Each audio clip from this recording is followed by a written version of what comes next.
This is Al Richard of The Book, the radio broadcast that tells you about authors that you probably have never heard of, but should have. Today's guest is Hovey Smith. Smith is the author of more than 20 books, also the producer of over 1,000 YouTube videos, and is now writing screenplays and novels. And he was probably the oldest registered participant of the recent Austin Film Festival, and we're going to talk to him about what he observed there and his latest works. Glad to have you here, Hovey. Well, I'm certainly glad to be here myself, and thank you very much for inviting me. First off, what got you into this writing business? I've been writing for almost as long as I can remember. I sold my first material when I was 1970 or thereabouts, and have been writing ever since. I started off doing newspaper work, then went to magazines, and when I couldn't run with the dogs anymore and kill deer with my teeth like they wanted me to, then I got into business books, and now more recently in novels and screenplays, which is what brought me to Austin. Wow! Now that is quite a story, fellow. What about your older books? These were basically outdoor books, and I write on unique subject matter. I do not talk about the same things that everybody else has talked about for years and years and years. My books are crossbow hunting, for example, backyard deer hunting, muzzle loading, and bow fishing, to cover a few of the topics. My videos also cover the same range of experiences, as well as things about architecture and health issues. Well, now that is interesting. Tell me about your first novel. My first novel was Until Death Do You Part. An American family meets their Sicilian cousins. And what this novel was about was a Louisiana family that goes to Sicily for the first time in 3 generations. And they discover when they arrive that their 2 sons are to be married to 2 women they've never even heard of on Friday, or none will leave the island alive. There is an inducement. These are 2 of the most beautiful women they've ever met. They're going to be supported to the tune of 100,000 euros a year, and what's not to like? The guys meet the gals. They have to choose which one right then. They do. And they are escorted around the island. And as they are touring the island, attempts are made on their lives by a rival mafia gang from Naples, determined that this wedding not take place. They decide that they want out. And so they hatch a plot with an Irish priest as well as their gay hairdresser uncle for the 2 guys to be seen in bed with 2 gay strippers by their prospective brides, in the hopes that the brides will call off the wedding. The brides see this. They are suitably shocked. They want to call off the wedding, all right. But Luigi the Claw, the enforcer of the family, and the father of one of the brides, and the uncle to the other, says nothing doing. The wedding will be Friday. And so the wedding occurs on Friday. Luigi the Claw is stabbed on the front steps. The wedding proceeds, and they attempt to escape while being shadowed by the FBI and the Italian Anti-Mafia Association, and ultimately do make it back home to the U.S. safely, where they are put in witness protection. Whoa! Now that is quite a tale. How in the world did you derive it? Well, I'm not Sicilian, and I'm not from Louisiana, but I did meet people there who did go to Sicily and did find unexpectedly that they were related to the mafia. I met another family in another area with 2 handsome sons who were having marital difficulties of various sorts. And so I put the 2 together, went to Sicily, spent a month there, researched the material, toured the island, saw the sights, tasted the food, and so my novel is both a novel and a travelogue around Sicily. Interesting. Yeah. I understand you were even more reaching for new territory with your next. Yeah, indeed I was. This is the Gold Farm Chronicle, and what it relates is a family starting off in Detroit, and the Chronicles consist of a trilogy of 3 books. Moving with Baby, which is a comedy, The Solitario, which is a Western adventure, and Brewster County Law, which is a courtroom drama. So the trilogy traces the same family through 3 different episodes of their lives. The first, a comedy, they are trapped in Detroit with a new infant delivered under trying circumstances. They have to be artificially implanted, for example, and the infant is tiny, comes a month early, and they move into a new apartment that is not yet prepared, and they're trapped there with both sets of in-laws, 2 movers, a Syrian refugee family, and a pregnant dog for 4 days. Then in the second book, a guy and his new brother-in-law go on a survival kind of adventure in West Texas in a place called the Solitario. And there they're captured by Mexican bandits. They are held for ransom. They are rescued by the new bride with her infant who comes down, and with the aid of an 80-something-year-old grandpa, shoots down the bandits' helicopter and are rescued. However, the helicopter pilot is killed, although the bandit escapes to later return and attack the ranch in an attempt to steal the ransom money. And then, in the third book of the trilogy, the 3 of them go on trial for capital murder in West Texas, in Brewster County. Now, Brewster County is the largest county in Texas and the poorest. They don't have time for O.J. Simpson kind of trials. The judge has decreed that that trial will be completed in 4 days, and the 3 defendants will be hanged or shot or set free in 4 days, period. So, that's the third book of the trilogy, and I wrote screenplays about all of these and entered them for various competitions in last year's festival. Interesting. Yeah, many writers have done trilogies, but none that I can think of ever did 3 in different genres, featuring the same characters. Okay. Now about the Austin Film Festival and this year and what you brought to the festival. And what was it and how did it go? The new screenplay I brought to the festival was The Buzzard Squadron. Now the Buzzard Squadron features some antique aircraft, in particularly a B-36, which was the largest bomber ever employed by a power. It had 10 engines and was said to be the only aircraft that had that many that actually flew and needed them. Well, there were 6 piston engines and 4 jet engines attached to this. And it is so large that a man can walk upright down the wing.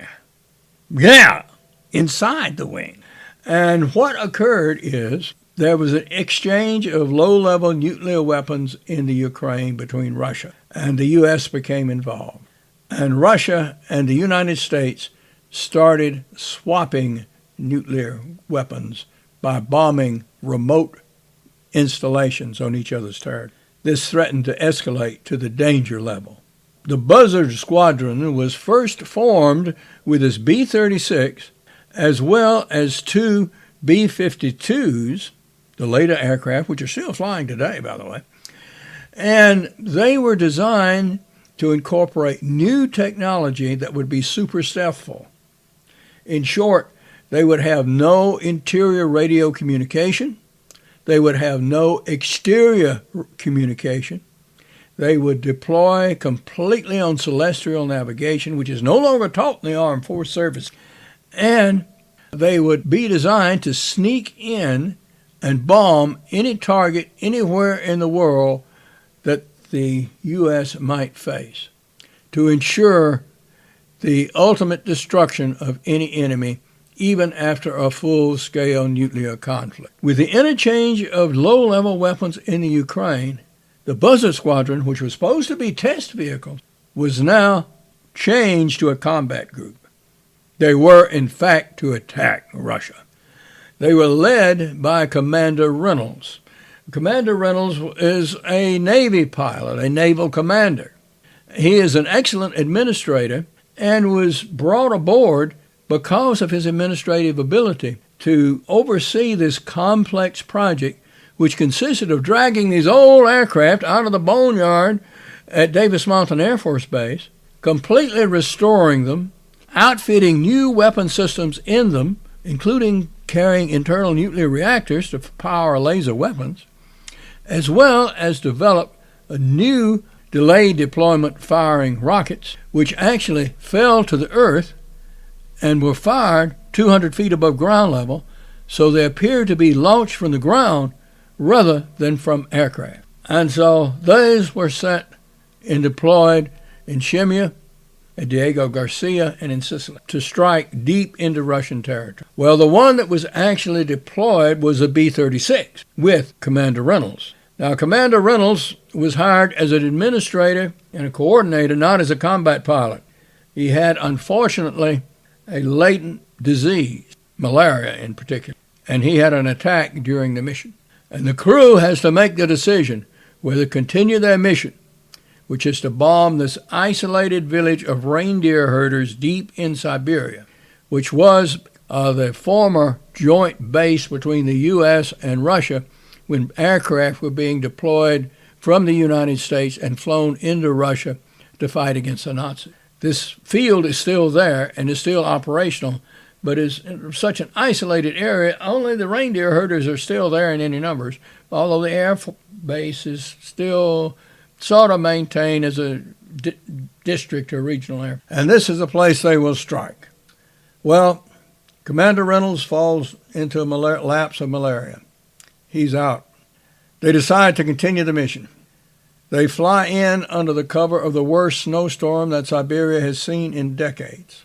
The Russians are renovating their air bases. They're adding new equipment, the latest in fighter jets, but they can't get them off the ground because of the snow, but they try. They are being attacked by something somewhere coming likely from the U.S., but they don't know what, and they can't identify it. They can't see it very well. It looks like a storm system or a cloud of birds or something, and they don't want to risk their newest aircraft up there. So they try to plow the runway and get the aircraft out of it, and they use MiG-31s, which are Mach 2 aircraft and very capable, but obsolescent.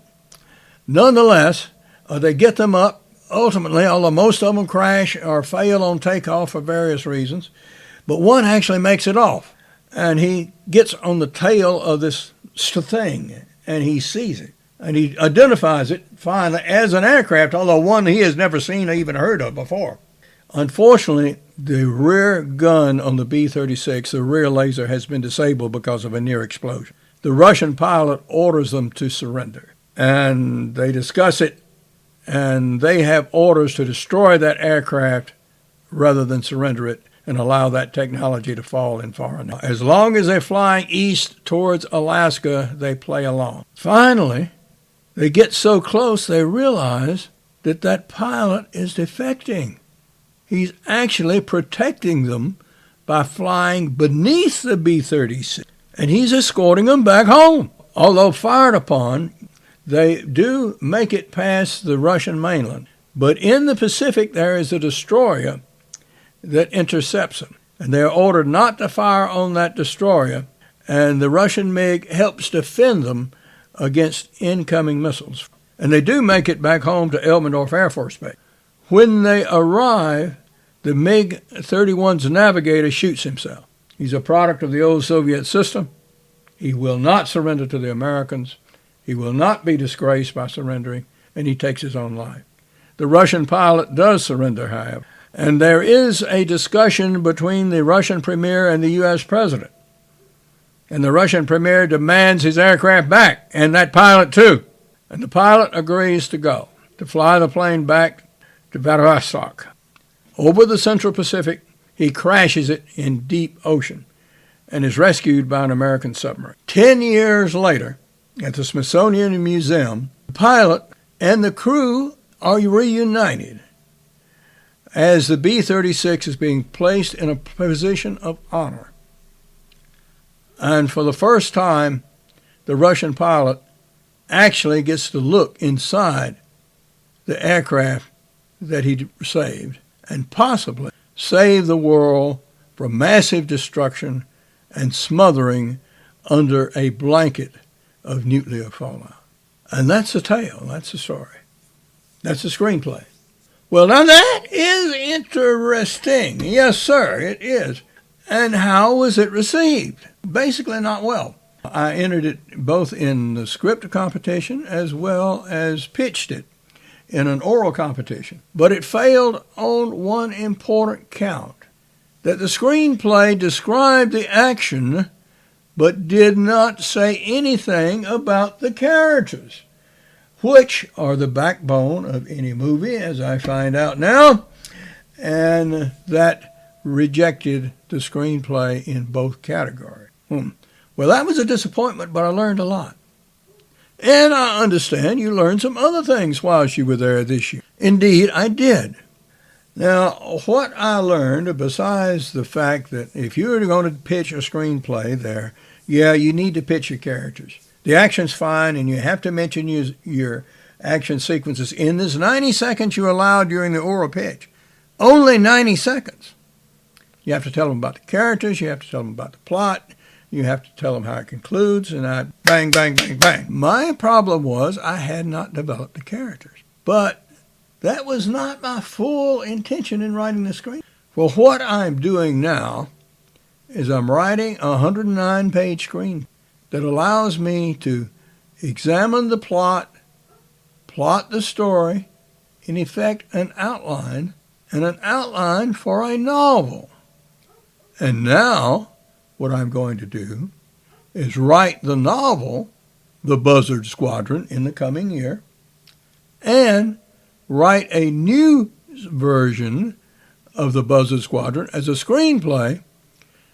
Now that I know my characters, I can add their backstories, I can give them some real personality, and this time I'll lead the screenplay with the characters rather than the action, and I think have a better chance of making a successful movie pitch out of it, and perhaps even one day, maybe, hope of hopes, seeing it on screen.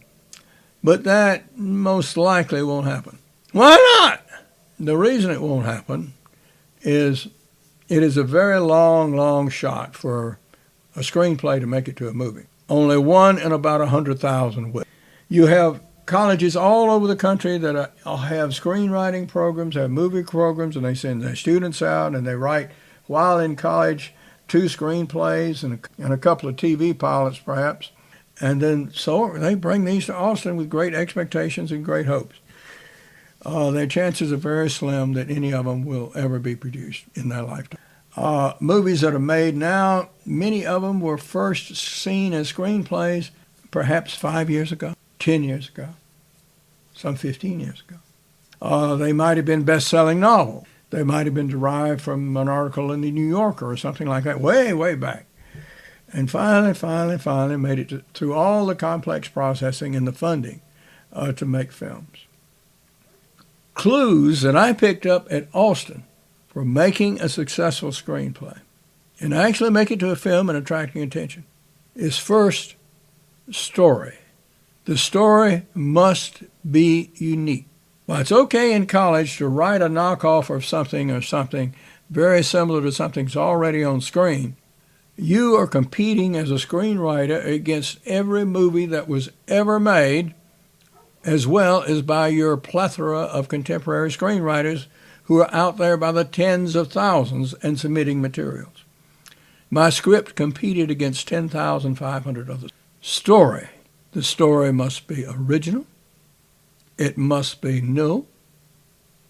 It must appeal to an international audience, not just domestic, not just important to the writer, but must have some aspects that appeal to an international audience, because that is where Hollywood is making its money right now, not in the U.S., internationally. It must have international appeal. It must have international sales. It can be about Americans and American subjects, but got to have some hook that will bring in international viewers. Then it's got to be told in some sort of unique and interesting way. Not exactly the same way that things have been seen so many times before. If you've seen it in the movie, you've got to think of something new, something different, something startling, something striking, something that will grab attention. It has to be a gripping tale. When a writer or reader picks up that screenplay, it has to be something he can't put down. Even the dialogue, even the description, has to be so gripping that he cannot help but turn the next page to see what's coming. And all of this in 120 pages, 109 pages, or something like that. That's how you make a successful, saleable screenplay these days. Unique story, told very, very well, and to that audience that is internationally based. Well, those are real good tips, Hovey. And thank you for those. So what's coming next for you? I have two things to do right now.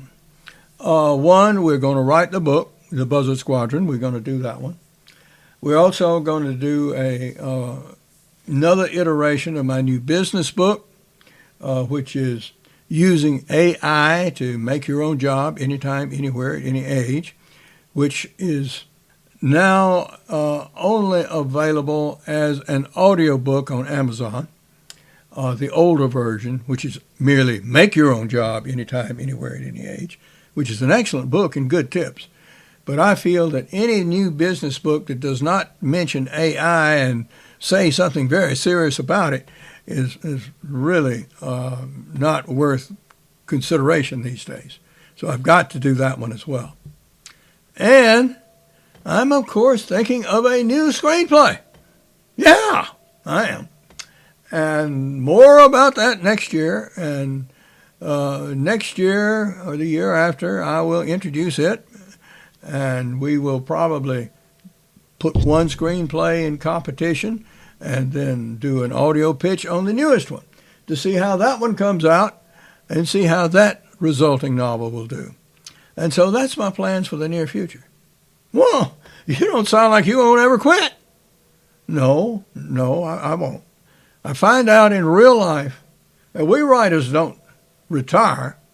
We just die. Yeah, we write till we're all done. And that's probably how I'll go out. Well, thank you very, very much for appearing on my show and giving us these insights. If you had not guessed, this is an audio interview done by William Hovey Smith, by William Hovey Smith, and for William Hovey Smith. If you're a writer and you can't get radio interviews that are worth having, well, you know what? Do your own. But now, this is Hovey Smith, reminding you to hunt what you eat and eat what you hunt. Be legal, be ethical, be safe, goodbye, God bless, and see you next time.